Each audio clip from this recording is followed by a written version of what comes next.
So okay mga paps, musta pala? Ngayong araw pala, may kinakalkal lang ako dito, tapos naisipan ko ng yung gumawa ng video at mag-react dun sa nag-viral na video na balita tungkol dun sa mag-asawa na umabot na mahigit 100,000 yung ginastos nila sa pagpapagawa ng sasakyan nila, okay? So yung sa balita, yung mag-asawa, mag-change oil lang. Pero yung change oil nila na uwi, change all. So nangyari, pinaltan yung pyesa, ganyan-ganyan, saan gumabot sa mahigit 100,000 na. Ang dami ng pinaltan, pati sa suspension, kung ano-ano. So eto, bibigyan ko na kayo ng idea para hindi tayo maloko ng ganon, okay? So una yung gagawin, ganito.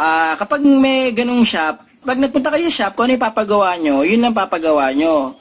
Kapag nag-recommend sila na paltan yung ganito, paltan yung ganyan, ipalistan nyo yung mga sinasabi nilang papaltan, ipa-quote nyo. Mas maganda kung meron kayong quotation na ilalagay nila yung bawat presyo ng piyesang papaltan nila at saka yung labor. Okay? Yun yung una yung tatandaan. Pero, wag nyo silang bibigyan ng go signal agad. Magkaroon kayo ng, ng parang benefit of the doubt na baka mahal dito. Wag nyo agad silang bibigyan ng signal para paltan yung piyesa na yun. Kumuha muna kayo ng quote, tapos ipagawa nyo yung goal nyo, which is change oil lang. Okay, huwag kayong maniniwala agad. Kunin nyo yung listahan nila, lagyan ng presyo at quotation, kunin nyo yun, okay? Ngayon, pag nakuha nyo yung listahan ng shop na to, ang gawin nyo ngayon, kung may oras kayo, pumunta kayo sa ibang shop or sa car group nyo, itanong nyo kung tama ba yung quotation nila. Pero mas maganda, pumunta kayo sa ibang shop, magpa-recode kayo. Ibigay nyo sa kanila yung, yung parang listahan na dapat paltan, magpa-recode kayo sa ibang shop. Kapag na-recode nyo na sa ibang shop yung, yung dapat paltan, ikumpara nyo ngayon yung mga presyo kung saan kayo makakamura. Makikita nyo rin kung saan kayo makakatipid at makikita nyo rin kung saan yung tagang shop. Additional na cross-reference din, kapag meron na kayong mga listahan, pwede kayong pumunta sa car group nyo, i-post nyo yung mga presyo ng parts kung mura ba o mahal. Pwede rin kayong pumunta sa Shopee or Lazada, cross-referencing lang din ng mga parts, okay? Para malaman nyo kung makakamura ba kayo o baka mas mura kung kayo bibili ng parts sa labas tapos ipapalabor nyo na lang sa mga trusted mechanic nyo, okay?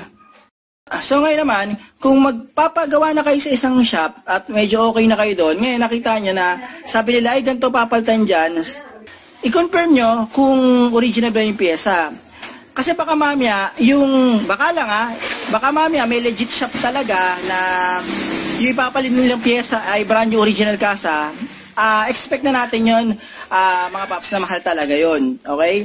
Pero kung brand new replacement lang, mag-isip-isip tayo. Kasi baka mamaya, brand new replacement lang ipapalit nila, pero kiniklaim nila na original. Okay? Ang presyo ng kasa ay 3 hanggang 5 ulit yung presyo nila kumpara sa brand new na replacement.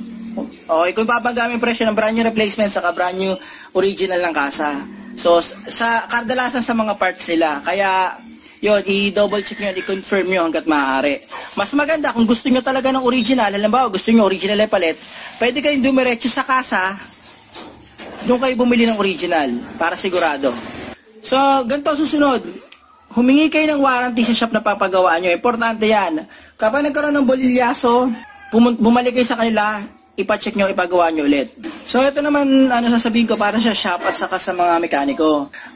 Sa mga shop at mekaniko na mapagsamantala, sana naman maging makatao kayo sa pagpepresyo nyo.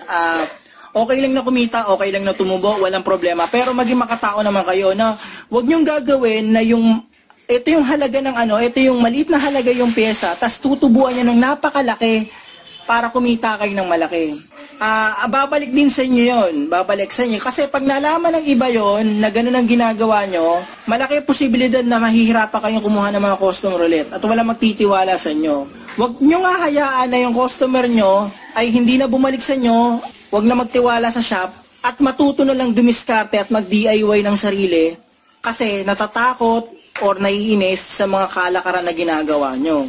Ito naman, sa ibang customer naman, magkaroon tayo ng respeto sa mekaniko. Gaya ng sabi ko kanina, hindi lahat ng mekaniko balasubas. Hindi lahat. May mga konting porsyento pa rin ng mekaniko na matitino. Magkaroon tayo ng respeto sa kanila. Paano yung sinasabi ko?